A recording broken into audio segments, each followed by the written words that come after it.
মা বাবা আসবে জন্য মামুনি করছে এলাহি তোড়জোড়। অন্যদিকে আমি করছি সকালের জন্য লুচি। দুপুরেও কিন্তু অনেক কিছুই রান্না হয়েছে। রান্নার পর সবাই মিলে একসাথে খেতে বসি আর করি অনেক অনেক গল্প। চলুন তবে তাহলে ভিডিওটা প্রথম থেকে শুরু করি। নমস্কার, আমি অঞ্জনা। সবাই কেমন আছেন? আশা করি সবাই ভালো আছেন আর আমিও খুব ভালো আছি। এটা হলো আগের দিন রাতেকার ভিডিও। তো রাতে আমি এই কাবলি চানাগুলো ভিজিয়ে রেখে দিচ্ছি, কাল সকালে এটা রান্না করব। রাতে যেটা ভিজিয়ে রেখেছিলাম সকালবেলার পুরো তার রূপই চেঞ্জ হয়ে গেছে। দেখুন কাবলি চানাগুলো ভিজে ফুলে ফেপে উঠেছে আর কতটা সুন্দর দেখতে লাগছে, তাই না? এবার কাবলি চানাগুলো ধুয়ে জল ঝরিয়ে প্রেসার কুকারে 3টে সিটি দিয়ে নেব। আজকে সকালের মেনু হবে এটাই, সাথে থাকবে ফুলকো ফুলকো লুচি।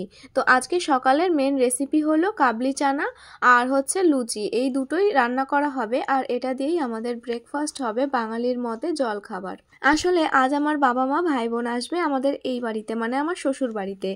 তো সেই জন্য সকালের ব্রেকফাস্টে আমরা রেখেছি কাবলি চানা আর লুচি। কাবলি চানা রান্না করার ফুল রেসিপিটা আমি একটা শর্টসের মাধ্যমে শেয়ার করব আপনাদের সাথে। তো এখন একদিকে আমি প্রেসার কুকারে বসিয়ে দিয়েছি ওটা সিটি মারতে, অন্যদিকে আমি ছোট ছোট করে আলু কেটে নিয়েছি। আর বাইরের আবহাওয়াটা দেখুন, আজকে পড়েছে প্রচন্ড কুয়াশা আর বাইরে তো কিছু দেখাই যাচ্ছে না। এখন বাজে বেলা 8:30 থেকে 9টা সামথিং, তাও আবহাওয়ার এই অবস্থা। অন্যদিকে মামনি তো ভীষণ খুশি, তার বিয়ান আসছে, সেই জন্য তাই ডিনার সেট গুলো আরো অন্যান্য যেসব জিনিস লাগবে তো সেগুলোই মামনি বের করছে। আর এগুলো কিন্তু মামনি অনেক দিন আগে কিনেছে কিন্তু বের করে না। আজকে মা বাবা আসবে সেই জন্য মামনি এটা বের করছে ওনাদেরকে স্পেশাল ফিল করানোর জন্য। সত্যি বলতে এটা যখন কিনেছিল তখন আমি রাজস্থানে ছিলাম আর এটা আমি সামনে থেকে এখনো অবধি দেখিনি, শুধু ভিডিও কলেই দেখেছিলাম। তাই মামনিকে বললাম এক একটা করে নামাও, আমিও একটু দেখবো। আর এগুলো যেহেতু প্যাকিং ভাবেই ছিল তো এগুলো এখন ধুতেও হবে। তো ডিনার সেটটা মামনি বের করলো আর এখন আমি এই যে এটার মধ্যে আছে সুন্দর সুন্দর চীনামাটিরই মানে কোরের বাটিগুলো। কোইন্সিডেন্টলি একটা জিনিস হয়ে গেছে, এই দুটো কিন্তু এক একটা করে আলাদা আলাদা ভাবে কেনা, মানে একদিন ডিনার সেট কেনা আর একদিন এই বাটির সেটটা কেনা। বললাম যে কোইন্সিডেন্টলি এটা হয়ে গেছে, একই রকম ডিজাইন চলে এসেছে, ব্যাপারটা বেশ ভালোও লাগছে। একই রকম থালা একই রকম বাটি, খুব সুন্দর একটা ম্যাচিং হয়ে গেছে, তাই না? আমার তো বেশ ভালো লাগছে জিনিসগুলো, এতটা সুন্দর দেখতে, মানে থালাবাটিগুলো এটাতে খেতে ইচ্ছা করবে না, শুধু মনে হবে তাকিয়েই বসে থাকি, এতটা সুন্দর। যাই হোক, মামনির এই উত্তেজনাটা দেখে আমারও ভালো লাগলো, কারণ আমার মা বাবাকেও যেমন ভালোবাসি মামনিকেও আমি ঠিক ততটাই ভালোবাসি। আমার মা বাবা যখন মামনির জন্য করে, মানে আমার শ্বশুরবাড়ির জন্য করে, তখনও খুব ভালো লাগে। আর আজকে মা বাবা ভাই বোন আসছে, তো এই দেখে মামনির এই উত্তেজনাটা দেখে আমারও খুব ভালো লাগছে। এদিকে কিছুক্ষণের মধ্যেই আমার কাবলি চানাটাও রান্না কমপ্লিট। অন্যদিকে মামনি আমাকে ময়দাটা ময়াম দিয়ে দিয়েছে লুচির জন্য। মাদের কাছে ফোন করব, যখন মারা বলবে বাড়ির খুব কাছাকাছি চলে এসেছে তখনই আমি লুচিগুলো ফুলকো ফুলকো করে ভাজা শুরু করে দেব, যাতে মা বাবারা এসে গরম গরম খেতে পারে। আজকে বাবা কিন্তু অনেক দিন পর আমাদের এই বাড়িতে আসছে আর বাবা তো বাইরেই কাজ করে, এই জন্য আমি যখন রাজস্থান থেকে আসি তখন বাবা উড়িষ্যাতে থাকে আর বাবা যখন বাড়ি আসে তখন আমি রাজস্থানে থাকি। অনেক দিন পর, প্রায় 1 বছরেরও বেশি পর বাবার সাথে আবার দেখা হবে আমার। সাথে তো মা ভাই বোন আসছেই। ভাই তো কিছুদিন আগে এসেছিলই, মাঝে 4 দিন গ্যাপ গেছে, তারপর আবার মা বাবা আসছে জন্য মাকে বললাম ভাইকেও নিয়ে এসো।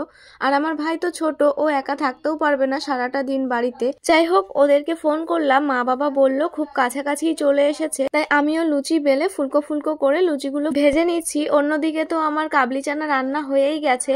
এখন আমার কি যেন হয়েছিল, মুখটা কেমন গোমরা গোমরা লাগছে, লুচিটা হয়তো বেলা হচ্ছিল না মনে হয়, তো এই জন্যই কেমন একটা লাগছিল। আর সকাল সকাল কিন্তু আমি স্নান করে পুজো দিয়েও নিয়েছি, মানে পুরোপুরি ফ্রেশ। এখন ওরা আসবে, খাওয়া দাওয়া করব, রান্না করব, মজা করব, গল্প করব, এই হচ্ছে চিন্তা ভাবনা। আজকের এই ভিডিওটা একটু হয়তো বড় হবে, তবে লাস্ট অবধি দেখবেন আপনাদেরও ভালো লাগবে। আপনাদের মনে আছে আগের একটা ভিডিওতে বলেছিলাম যে আমার বাবা মাকে আমার নিজের হাতে রান্না করে খাওয়ানোর খুব শখ। আজকে সেই শখটা পূরণ হবে। যখন বাবা মা আসছে তখন সকাল থেকেই আমি রান্নার তোড়জোড় শুরু করে দিয়েছি নিজের হাতে করব জন্য। এই তো মা বাবা ঢুকেও গেছে বাড়িতে আর আমাকে লুচি করতে দেখে বোন সোজা রান্নাঘরে চলে এসেছে, বলল আমি বেলে দিচ্ছি তুই ভাজ। প্রায় অনেকগুলো লুচি হয়েও গেছে, আরও অনেকগুলো করব। তো ওদিকে তো লুচি করছি, অন্যদিকে মা আমার জন্য পান পিঠে পাটিসাপটা বানিয়ে নিয়ে এসেছে, সেগুলো সবগুলোই মামনি হটপটে রেখে দিচ্ছে। সকালের খাওয়া দাওয়া তো কাবলি চানা আর লুচি দিয়ে আমরা সেরে নিয়েছি, সেগুলোর ভিডিও করা হয়নি। এরপর দুপুরের জন্য 2 জায়গায় রান্না হচ্ছে। এদিকে মামনি, মা আর দিদা মিলে হাঁসের মাংস রান্না করছে, অন্যদিকে আমি চিকেন রান্না করব, তারপর কাতলা মাছ, ডাল, বেগুন ভাজা, আরও অনেক কিছু। রান্না বান্না হয়ে গেলে আপনাদের সাথে সেটা শেয়ার করব যে আমি কি কি রান্না করলাম। তো আজকে বললামই আমার স্বাদ পূরণ করব, মানে বাবা মাকে নিজের হাতে রান্না করে খাওয়াবো। তো এদিকে দেখুন হাঁসের মাংসটা দিদা কিন্তু রান্না করছে, আর দিদা বেশ ভালোই রান্না করে হাঁসের মাংস। দিদা কিন্তু অন্যান্য রান্নাও খুব ভালো রান্না করে। তো এদিকে মামনি কি নিয়ে যেন দিদাকে খুব বকাবকি করছিল। আর এটা হলো আমার ছোট মামা শ্বশুরের একমাত্র ছেলে, খুব দুষ্টু, খুব দস্যি, সারা দিন ওর পেছনে 2টো লোক লেগেই থাকতে হয়। আর অন্যদিকে এখানে আমার বোন বসে বসে ফোনে কি যেন করছিল, আর আমার ভিডিওগুলো করে দিচ্ছে কিন্তু আমার মামি শাশুড়ি, মানে আমার ছোট মামি শাশুড়ি। আর এখানে আমি চিকেন রান্না করছি। রান্ধুনি কি সুন্দর মাংস কষাচ্ছে, খাবে বলো তোমরা, যারা যারা খাবে চলে আসবে। কালার এসছে দেখো, কালারটা কত সুন্দর এসছে, খুব সুন্দর কালার এসছে দেখো, কষা কষা, মনে হয় একাই খেয়ে নেবো।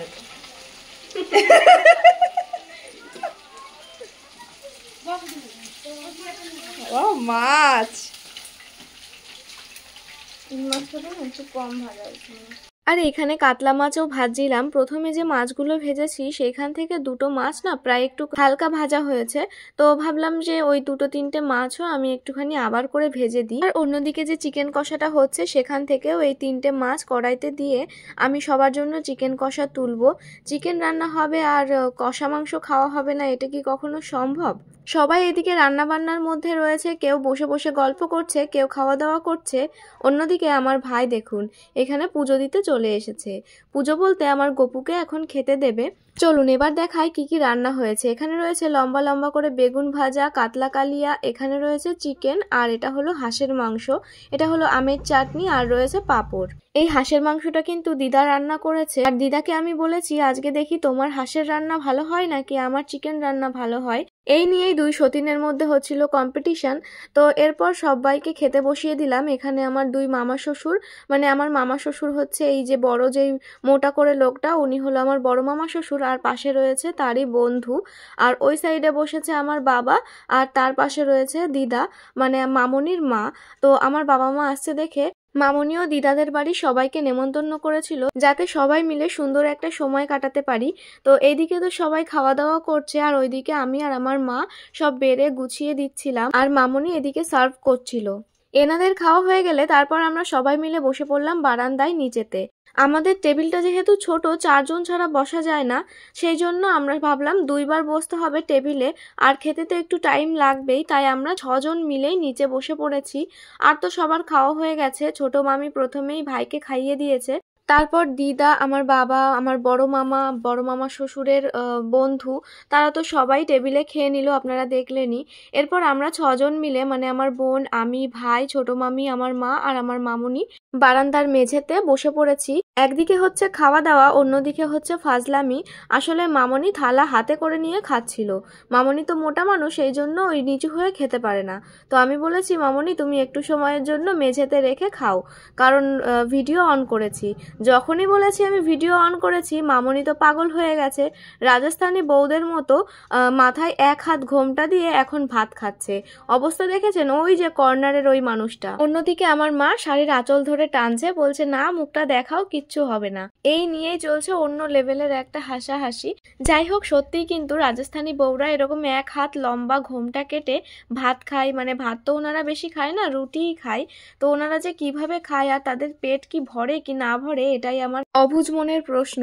তো যাই হোক, খাওয়ার পরে চলে এসেছি আমার ঘরে। তারপর দেখাচ্ছিলাম আমার সরস্বতী পুজোর শাড়ি। এই হলুদ কালারেরটা আমি সরস্বতী পুজোতে নিয়েছি, আপনারা তো জানেনই। ছোট মামির নাকি আমার হলুদ কালারের শাড়িটা খুবই পছন্দ হয়েছে, আর বোন আমার এই শাড়িটা নিয়ে যাবে, ও সরস্বতী পুজোর দিন পরবে। আসলে আমার মা বাবারা এসেছিল রবিবারে, মানে ফেব্রুয়ারির 2 তারিখে। ওই দিনে তো সরস্বতী পুজো ছিল, আর এমনিতেই সোমবারও কিন্তু সরস্বতী পুজো ছিল। তো বোনদের স্কুলে নাকি সোমবারে পুজো হবে, তাই আমি এই শাড়িটা ওকে দিলাম, বললাম সরস্বতী পুজোতে পরিস, ওরও খুব পছন্দ হয়েছে। আর এদিকে আমার বোনকে দেখুন তো কেমন লাগছে, আমরা এটাই ওকে বলছিলাম, তোকে যখন দেখতে আসবে মানে ছেলের বাড়ির থেকে, তখন কিন্তু তোকে এইভাবে ঘোমটা দিতে হবে, মাথার ওপর নাকি কাপড় দিতে হয়। আমি আর মামি এটা নিয়েই ওকে রাগাচ্ছিলাম। তো ও কিন্তু একটুও রাগেনি, ও শুধু ইয়ার্কিই করছিল। তারপর দুটো ফটোও তুলেছি, দেখলাম বেশ ভালোই লাগলো। অন্যদিকে আমার মামনির অবস্থা দেখুন, আমার দুটো বড় বড় কানের নিয়ে পড়ে বলছে কি আমার বেয়াইকে দেখাবো।